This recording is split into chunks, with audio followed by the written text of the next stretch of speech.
വാക്ക് പോലും പറയാതെയാണ് ഉടനെ പണിയിറങ്ങുക. അപ്പോൾ നമുക്ക് മാനസികമായിട്ട് വിഷമമുണ്ട്. മാനസികമായ വിഷമം മാത്രമല്ല, ഞാൻ 29 വർഷമായിട്ട് ഞാൻ കൗൺസിലറാണ്. ഇവിടുത്തെ ജനാവലി മറ്റുള്ളവരൊക്കെ കൂടുതൽ അറിയുന്ന ഒരു രംഗമാണ് എനിക്കുള്ളത്. എനിക്ക് ജനങ്ങളോട് ഉത്തരം പറയാൻ എവിടെ പോയി, എന്തിനു പോയി, ആർക്ക് വേണ്ടി പോയി എന്ന് ചോദിക്കുമ്പോൾ എനിക്ക് ഉത്തരം പറയാനൊന്നും കിട്ടാറില്ല. ഇത് പരമാർത്ഥാണ്. ഇനി എവിടേക്ക് വേണമെങ്കിൽ പോയിക്കോട്ടെ. എനിക്കിപ്പോൾ ഡൽഹിക്ക് പോകാനോ അല്ലെങ്കിൽ റഷ്യക്ക് പോകാനോ അല്ലെങ്കിൽ അമേരിക്കക്ക് പോകാനോ എനിക്ക് താല്പര്യമില്ല. നമുക്ക് താല്പര്യം ഉണ്ടെങ്കിൽ ഇതല്ലല്ലോ. പക്ഷെ ഞാൻ എങ്ങനെ വെച്ചാലും എനിക്ക് താല്പര്യത്തോടുള്ള ഒരു പ്രക്രിയയാണെങ്കിൽ അതിന് പിടിച്ചുപറ്റി പോവുകയും ചെയ്യും. പക്ഷെ ജനങ്ങളോട് ഉത്തരം വേണം. ജനങ്ങൾ കഷ്ടപ്പെടുന്ന കാര്യങ്ങൾക്ക് വേണ്ടിയിട്ട് ഒരു ഉത്തരം പറയാൻ പോലും എനിക്ക് സാധ്യമല്ല. ഒന്നും അറിയുന്നില്ല. എന്താണ് അവിടെ നടക്കുന്നത്, അല്ല എന്തിനു പോയി, മേയർ എവിടെ? എന്നാൽ ഇന്നത്തെ ദിവസം 2 മീറ്റിങ്ങുകൾ മേയർ ചേംബറിൽ ഞാൻ ഇന്ന് കൂടിയ ആളാണ്. എന്നിട്ട് പോലും ഞാൻ ഇന്ന സ്ഥലത്തിൽ പോകുന്നു എന്ന് പറയല്ല, ഒരു നല്ല മനസ്സ് കാണിച്ചില്ല. എന്തിനാണ് ഒളിച്ചോടുന്നത്?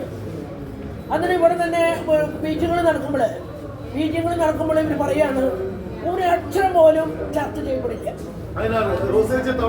എന്നെ മാത്രമല്ല, ഷാനിയബലി ചെയർമാനെ വിളിക്കില്ല. മേയർ, വികസന ഷാനിയബലി ചെയർമാൻ, കോർപ്പറേഷൻ സൂപ്രണ്ടിംഗ് എഞ്ചിനീയർ, ഇങ്ങനെ ഒരു വേണമെങ്കിൽ സെക്രട്ടറി, ഇവർ മാത്രമാണ് ഇത് കൂടാം. റബ്ബർ സ്റ്റാമ്പായി ഞാൻ ഒന്നും ആലോചിക്കില്ല. ഞാൻ പിന്നെ മീറ്റിങ്ങിന് പോകാറില്ല അവിടെ. എന്നെ മാത്രമല്ലേ, ഷാനിയബലി ചെയർമാൻമാർക്ക് റോളില്ല. ഞാൻ ഡെപ്യൂട്ടി മേയറായി പോയി. മറ്റുള്ളവർ ഷാനിയബലി ചെയർമാൻമാരാണ്. ഒരു വാക്ക് ശരിക്കുമ്പോൾ ഒന്ന് ചോദിക്കണ്ടേ? ഇത് ഇവരുടെയാണ് കോർപ്പറേഷൻ, ജനകീയ കോർപ്പറേഷനാണത്. ജനങ്ങൾക്ക് വേണ്ടിയിട്ടുള്ളതാണ് കോർപ്പറേഷൻ. പല കാര്യങ്ങളും പല സമയത്തും വെള്ളത്തിൻ്റെ ആയാലും എല്ലാം സംസാരിക്കാനുള്ള വേദിയാണ്. അതിനെ പങ്കെടുപ്പിച്ചില്ലെങ്കിൽ നമ്മളെന്നെ നോക്കുന്നതിന് പോയിരിക്കുന്നത്. പോകുന്നു. LDFന്റെ തന്നെ ഭാഗമാണ് ഡെപ്യൂട്ടി മേയർ. ഞാൻ LDFന്റെ ആണെങ്കിലും മനസ്സ് തുറന്ന് ഉള്ളു തുറന്ന് വ്യക്തത വരുത്തുന്ന ഒരു കൗൺസിലറാണ്. അതൊന്നും ഞാൻ പറയാൻ കാണാതെ ഞാൻ ഒന്നും പറയാൻ ഒരുക്കല്ല.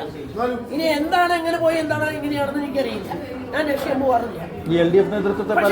ധാരണ വേണ്ടേ, ഒരു ചർച്ച വേണ്ടേ, ഒരു തീരുമാനം വേണ്ടേ? നേതൃത്വത്തെ പരാതി അറിയിച്ചിട്ടില്ലേ ഇക്കാര്യത്തിൽ? ഞാൻ വിചാരിച്ചു എന്റെ കാര്യം 5 കൊല്ലം ഒരു കൊല്ലം കൂടി കഴിഞ്ഞില്ലേ, ആരോട് എന്ത് പറയുന്നു? പരാതി അറിയിച്ചിട്ട് കാര്യമില്ല. അറിയിച്ചിട്ട് ഞാൻ മേൽത്തട്ടിൽ ഒരാളെ കുറ്റം പറയില്ല. അതൊക്കെ ഞാൻ വലിയ ഇഷ്ടമാണ്. എനിക്ക് രാജിവെക്കാനായിട്ടാണ് എന്നെ തെരഞ്ഞെടുത്തേക്കുന്നത്. ഞാൻ ജനങ്ങൾക്ക് വേണ്ടി ഇറങ്ങിയിട്ടുള്ള കൗൺസിലറാണ്. എനിക്ക് നല്ല സീറ്റ് എനിക്ക് പറഞ്ഞുള്ള കാലം വരെ ഞാൻ ഡെപ്യൂട്ടി മേയറായിട്ട് ഇരിക്കുന്നു. അത് ഉറപ്പാണ്. ആരോ എന്ന് ഞാൻ രക്ഷിക്കാൻ പോയിട്ടില്ല. പക്ഷെ യാഥാർത്ഥ്യങ്ങൾ തരുമ്പോൾ ആരും വിഷമിച്ചിട്ട് കാര്യമില്ല. ഇത് ഹൃദയത്തിൽ വരുന്ന വാക്കുകളാണ്. വളരെ വിഷമമുണ്ട്. നമുക്കൊക്കെ മറ്റുള്ളവർ ചോദിക്കുമ്പോൾ നമ്മളവർ മുമ്പിൽ തലകുനിക്കുക. അതിൻ്റെ ആവശ്യം എനിക്കില്ല.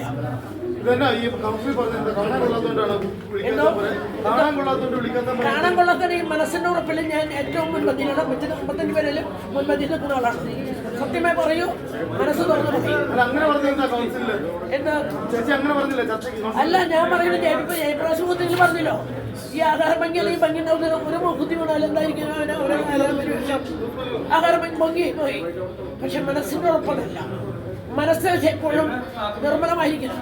മനസ്സിന് വരുന്ന വാക്കുകൾ ജനങ്ങൾക്ക് വേണ്ടിയായിരിക്കണം. ജനങ്ങൾക്ക് വേണ്ടി നിലകൊള്ളുന്ന ഒരു കൗൺസിലർ ഞാൻ തന്നെ ഡെപ്യൂട്ടി മേയറാണ്. എന്താ പറയുന്നത്? ഭരണസ്തംഭനമാണ് പ്രതിപക്ഷം ആരോപിക്കുന്നത്. ഈ സ്ഥാപനത്തിൽ തന്നെ മേയറും ഡെപ്യൂട്ടി മേയറും തമ്മിൽ അടിയില്ല, വ്യക്തത വരുത്തൂടെ? എന്തോ അടി, എന്റെ വാളും പരിചയം അടിയുണ്ട് ഇല്ല. പക്ഷെ അത് ചെയ്യാൻ പെട്ടെന്ന് ശരിയാവില്ല. ഇത് നമ്മൾ ചർച്ച ചെയ്യുക, തീരുമാനം എടുക്കുക, പ്രവർത്തിക്കുക. അതാണ് ഞാൻ പഠിച്ചിട്ടുള്ളത്. അത് ഇന്നും എന്നും എൻ്റെ വാശിയാണ്. നമ്മൾ ചർച്ച ചെയ്യപ്പെടണം. എന്തിനെ പറ്റി ഒരു കാര്യം ഒരാളിൽ നിശ്ചിതല്ല. ഞാൻ ചെയ്തു, ഞാൻ കൊടുത്തു, അല്ല കോർപ്പറേഷൻ കൊടുത്തു. കോർപ്പറേഷൻ അത് ചെയ്യുന്നത്. അതെല്ലാവരും 55 കൗൺസിലേഴ്സും ഒരു ഭരണകൂടമാണ്. അത് ആലോചിച്ചുകൊണ്ട് മുന്നോട്ട് പോകും. തീർന്നു.